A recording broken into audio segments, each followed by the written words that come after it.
Broadcasting from Boston, Massachusetts, you're listening to the Technology Equals Equality podcast.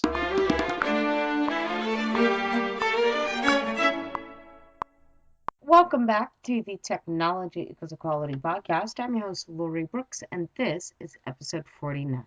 I have the absolute pleasure of welcoming Ade Durojaiye to the show this morning. As a project manager, Ade helps to bring residential and corporate properties back into use. By night, Ade designs African-inspired graphic t-shirts and writes short stories about our journey through life.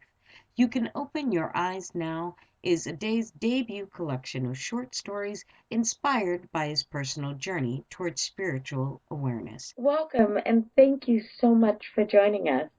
Thank you for having me. Certainly. So, we would love to know a story of how it is you once saw the future before you began branding yourself, before you began building out the Bass clothing store. Go back to a time when you weren't even thinking of working for yourself. What was it that you thought the future would look like?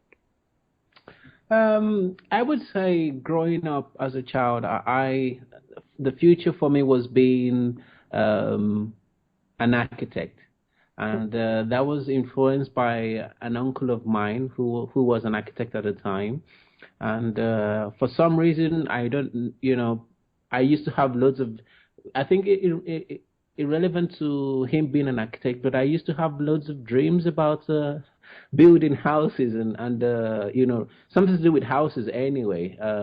So for me as a child, that was what I looked forward to, was to being an architect and doing something with properties and housing. So you thought that you were going to be building out properties and strictly becoming an architect in that department simply because you had witnessed someone who was close to you, who was in that role, and it's something that you knew you enjoyed. That's good. Yes. So what was it that kind of sparked that idea of working for yourself? What was it that kind of sparked that thought process of not just kind of building homes, but kind of doing something on your own? Do you remember that moment? Yes, yes, very much so. I was at university then, and I was with a friend of mine, and he stumbled upon the a book called Rich Dad Poor Dad, which I'm sure you know about. And after reading it, he gave it to me, and I read it as well. And I just found it mind blowing at the time. The whole concept, the simplicity of it all, of how things worked, and having assets and liabilities and things like that. And yeah, that got my juices flowing really. And I kind of soon afterwards put a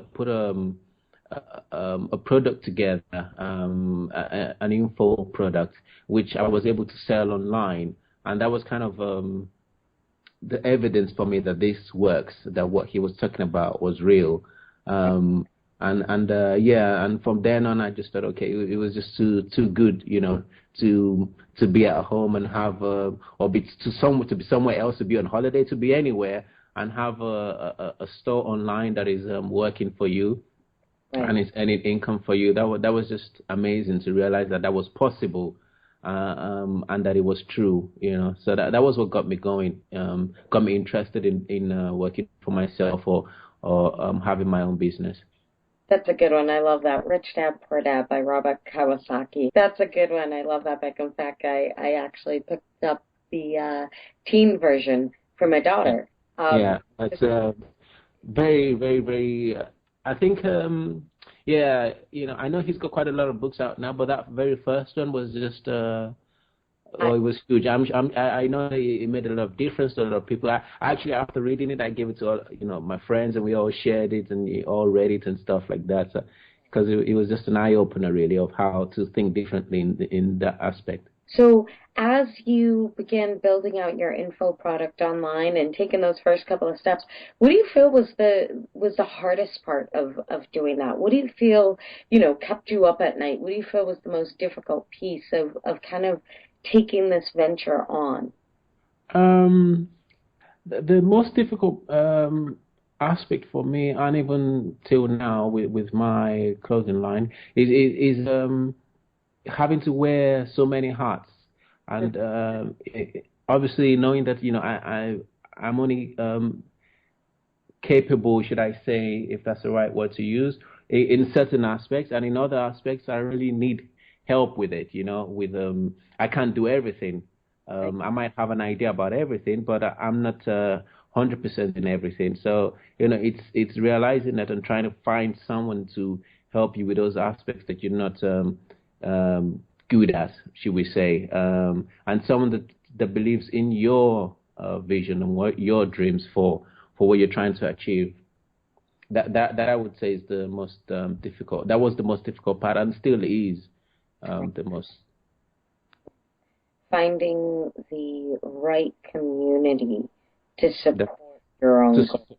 Definitely, definitely. Exactly. Yes. Be, a very trying thing as an entrepreneur. It's a solo venture when you start. It's Exactly. you have to take some time and focus in an inward manner prior to, building out that team or surrounding yourself. But it's important to make sure that as you're going through that solo portion, you still have that community around you in some way, shape, or form, whether it be business partners or family, friends, whomever it is, to have that support community to make sure that they understand what your goals are, and despite the fact whether or not they completely understand exactly what it is you're doing or exactly what you're attempting to accomplish, they understand that you have goals that you're looking to accomplish, and they're supportive of that. Yes. So definitely, definitely.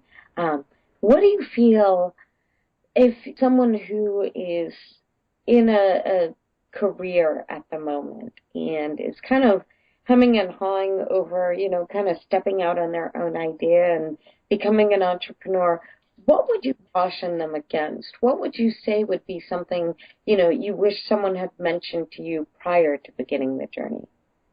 I think I would say definitely um, believe in your ideas and seeing it through.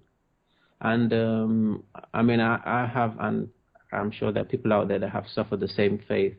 But I, in the early stages with this very first info product that I had, that I put out online, which I sold quite a few, I was looking for, because at the time I was, to myself, I thought I was, obviously, a new kid on the block, and I was looking for someone that was, should I say, experienced and I could give advice and stuff. But it turned out that for me it was more like putting out the fire. Really, they put out the fire of this product, of my belief in it, and say yeah,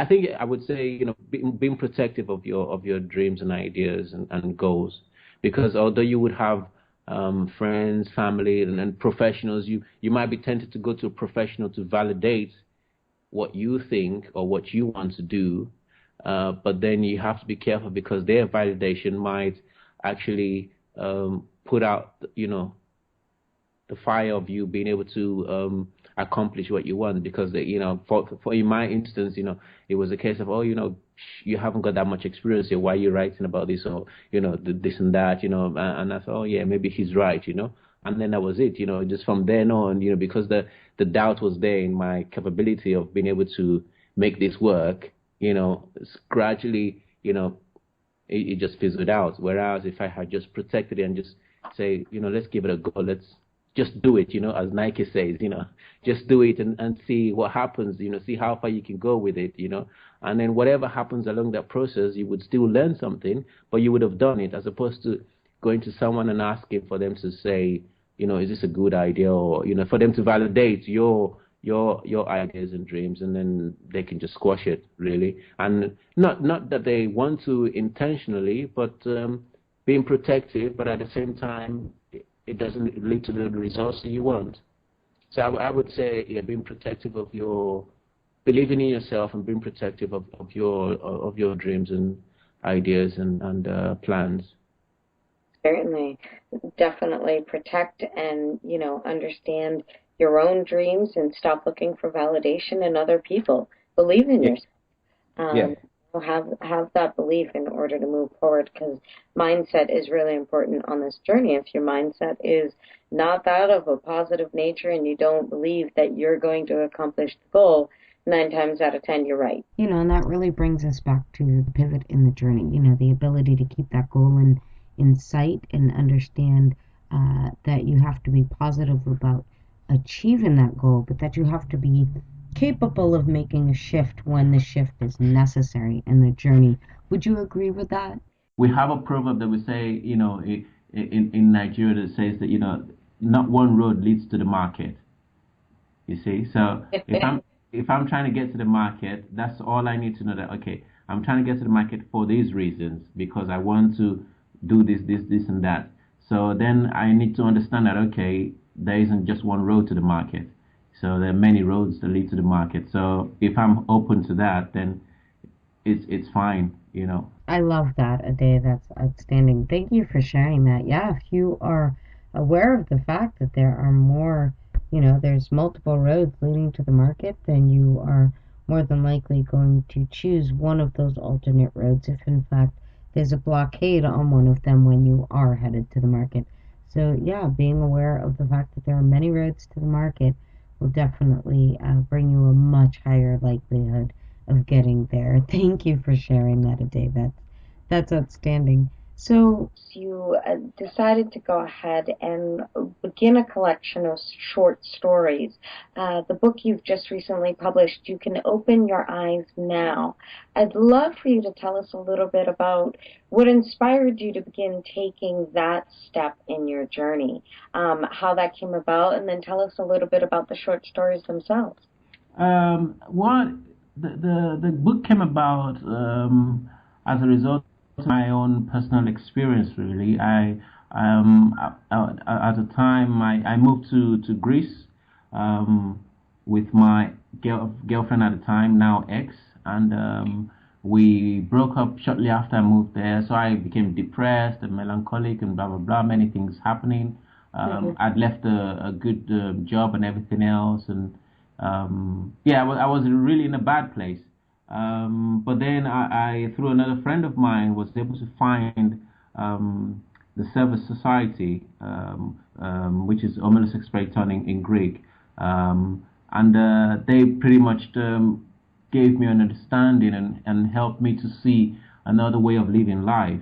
Of being open to life, being receptive to life, being able to live life fully, not just existing, not just ticking the boxes or running for things, but being present in the here and now, and also understanding that there are no dead ends. You could relationships come to an end, or you lose a job or whatever. That is not the end of the world, and your being is not dependent on relationships or your work or things like that. You're bigger than that. There's more to you than that. That is just one aspect of a bigger of a wider person, should I say.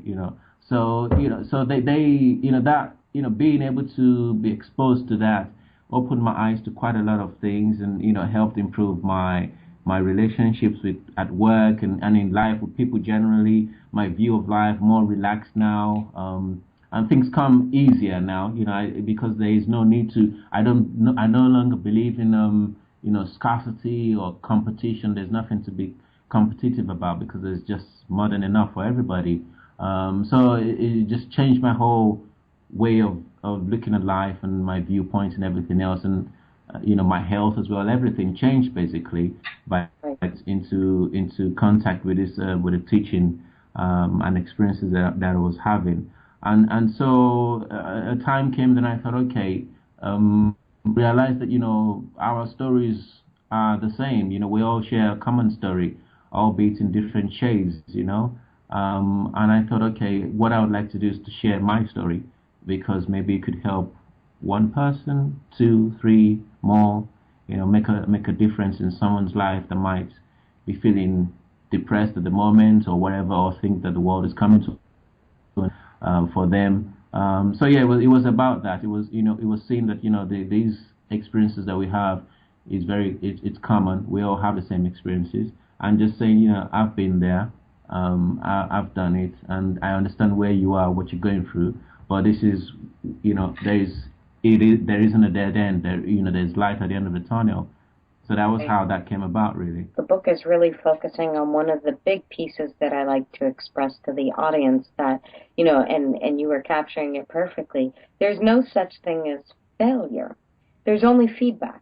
Yeah, You can only learn from those moments that kind of help you grow. And that's realistically what life is. It's a series of moments, and even though those moments may feel tougher than others, it's a moment of growth. It's a moment where you have the opportunity to learn because there's there's light at the end of the tunnel, like you said. Life goes on, yeah, and you just have to keep on going with it and take from the moment as much as you can possibly take. yeah.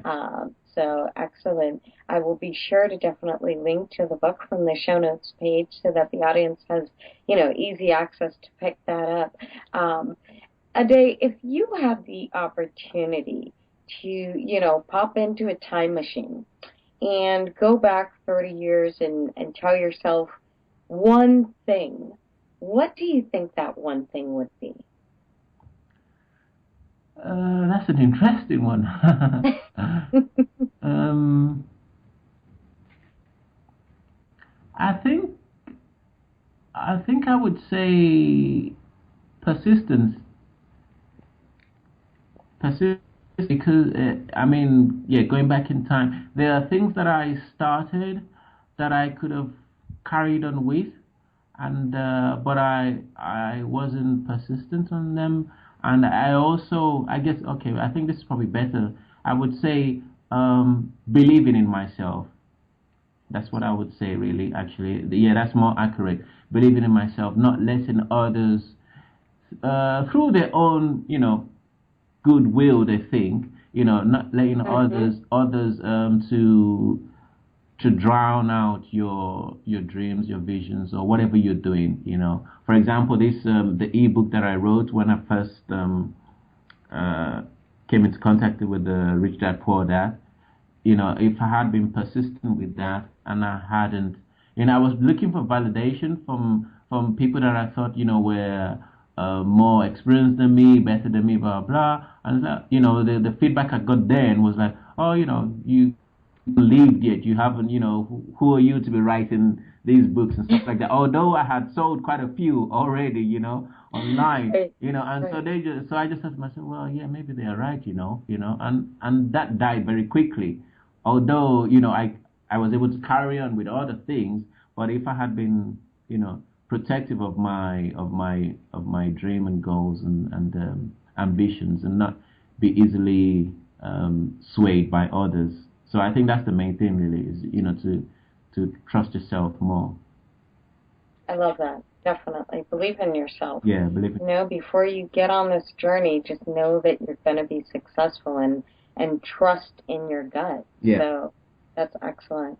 So the show is really designed to help entrepreneurs come up with ideas for new companies in an industry that they may not have been thinking of. So, Ade, we would love to help you. If you had a magic wand and could change anything at all in your business right now, what would it be and why?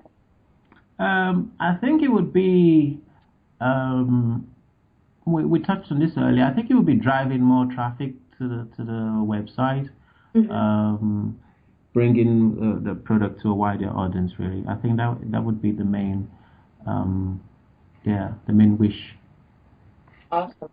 Well, I'm guaranteeing that there has to be somebody in the techie community who's more than capable of helping you out in terms of, upping that traffic to the website.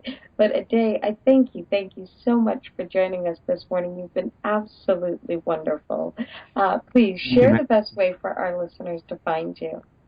Right. For my t-shirts and stuff, you can find me at www.bafs, that's BAFFS.co. And for my book, it's available on Amazon. You can open your eyes now is the title. And I also have a page on about.me, and it's /Ade Ade, and then it's the last name Durojaiye. So yeah, that's the three places you can get a hold of me. Awesome. Well, Ade, thank you once again for joining us. We truly appreciate your time and sharing your expertise with the audience. Thank you very much for having me, Laurie. Great. Not one road leads to market. Be ready for the pivot and reach out to adae@baffs.co. That's BAFFS.co. Or you can always reach them through our show notes page at technologyequality.com/a day. Thank you guys for joining me once again this week. I truly appreciate you taking the time to check out the show. And until our next episode, when we continue to hear the journey, find the pain, and create solutions, enjoy the week.